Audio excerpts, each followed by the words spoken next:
हाशमी साहब, मैं आपसे पूछना चाहूंगी क्योंकि ये बात की जा रही है कि जेयूएफ को बर्तरी हासिल हो सकती है और हम फिर बल्दियाती इंतखाबात भी एक लिटमस टेस्ट है वो हमारे सामने। लेकिन ये भी कहा जाता है कि बहुत सारी जो वहां पर तकर्रुरियां हुई हैं निगरान सेटअप की, वो बहुत सारी जेयूएफ की मर्जी से भी हुई हैं, कुछ रिश्तेदारियां भी निभाई गई हैं। तो क्या इसका भी इम्पैक्ट आ सकता है इलेक्शन रिजल्ट पे?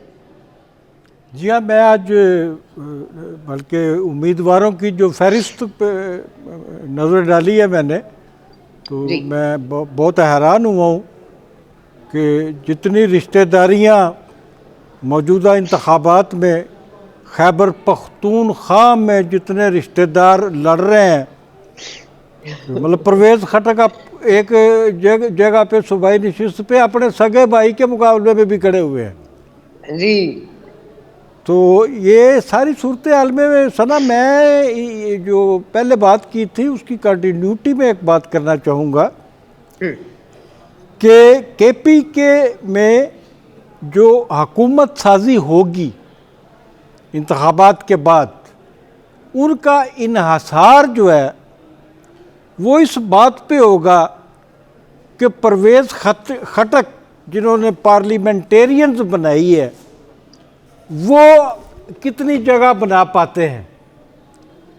अगर परवेज़ खटक साहब जो कि एक सरकारी सरपरस्ती में चल रहे हैं और वो उनका ख्याल है कि वो जो इमरान खान के हल्के हैं उनमें जगह बना लेंगे, जीतेंगे, अगर वो अपने मकसद में कामयाब हो जाते हैं तो सियासत और तरह की होगी। अगर परवेज़ खटक, जैसा कि मुझे उम्मीद नहीं है कि वो इमरान खान की जगह फिल करेंगे, तो फिर मैं दोबारा कहूँगा कि ये जो आज़ाद उम्मीदवारान हैं, आज़ाद उम्मीदवारान जो पीटीआई के लोग हैं और आज़ाद हैसियत से लड़ रहे हैं और जिनके बारे में अभी हमारे दोस्त ने कहा कि ये पीटीआई बैन हो सकती है, मेरे ख्याल में पीटीआई बैन हो ना हो, ये जो आज़ाद उम्मीदवार है ये अगर अक्सरियत में जीत गए तो वहाँ एक नई सियासी पार्टी वजूद में आएगी। नवीद चौधरी साहब, आपका रिस्पॉन्स इस पर क्या आप समझते हैं, क्या ये मुमकिन है? और क्या जिस तरह महमूद खान साहब भी अब नेशनल असेंबली की सीट लड़ रहे हैं, उनके दामाद और उनके दो बेटे जो प्रोविंशियल असेंबली की सीट लड़ रहे हैं, तो ये बाकी रिश्तेदारियां बहुत निभाई जा रही हैं। तो ये और जिस तरह से हमने मेरे पहले भी कहा, उस्मान खान तरकई वर्सेस शाहराम खान तरकई, मतलब ये तो अपने ही खानदान में झगड़े शुरू हो गए। ये कैसे, क्या आपको लगता है इसका रिजल्ट होगा? अच्छा, ये चूंकि 2018 के इलेक्शन में सिमत का तयन था ना, तो ये पूरे के पूरे खानदान एक पार्टी की तरफ से लड़ रहे थे। परवेज़ खटक साहब की फैमिली की जो ख़वातीन थी वो मखसूस नशिस्तों पर भी अरकान असम्बली थी, सूबे में भी और वफाक में भी। इस तरह तरकई साहब और उनके कज़न दोनों जो हैं, आतिफ क्या नाम है उनका, वो भी वजीर थे दोनों, आतिफ खान, ये सारे कज़न, ये सारे रिश्तेदार आपस में। तो ये नई चीज़ नहीं है, हर पार्टी के अंदर है ये। समर बलोर ने भी इलेक्शन लड़ा, वो कि अपने खानों की शहादत के बाद लड़ा, लेकिन ज़ाहिर वहीं बलोर साहब खुद भी, गुलाम बलोर साहब भी इलेक्शन लड़ते हैं, मौलाना भी, मौलाना के भाई भी, मौलाना के बेटे भी, असद यार वली साहब के बेटे भी, फिर अमीर हैदर होती, आपको पता है वो भी उनके बरादर नस्बती के बेटे हैं, भांजे हैं। तो ये सारा, ये तो पुराना चल रहा है सिलसिला। अब बात है कि आज़ाद उम्मीदवार कैसे जीतेंगे। देखें, हमें थोड़ी ज़्यादा ब्रॉड स्पेक्ट्रम में जाकर बात करनी चाहिए। ये जो केपीके में गवर्नमेंट बननी है, ये बननी है मखलूत।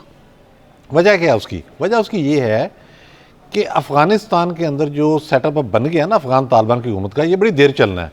ये खाम ख्याली है कि ये कोई 5-6 महीने में चलेगा या कोई अमरीका आएगा, अटैक करेगा, फिर इनको पहाड़ पर चढ़ा, ये चलना है।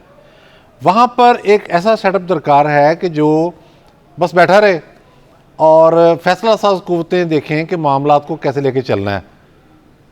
ज़ाहिर है बॉर्डर के हवाले से बड़े हसास इश्यूज़ हैं, 3-4 किस्म की असबीतें जिन्हें हम कहते हैं, आप उसको आसान तर्जुमा कर लें कि मुशाबतें ऐसी हैं जो केपीके के लोगों में और उधर के लोगों में कॉमन है। ये फैक्टर भी देखना है। और वो तालिबान हुकूमत, अफ़गान तालिबान की जो हुकूमत है, वो बहुत अजीबोगरीब किस्म के मुतालबे भी कर रही है जो परेशान कुन भी हैं।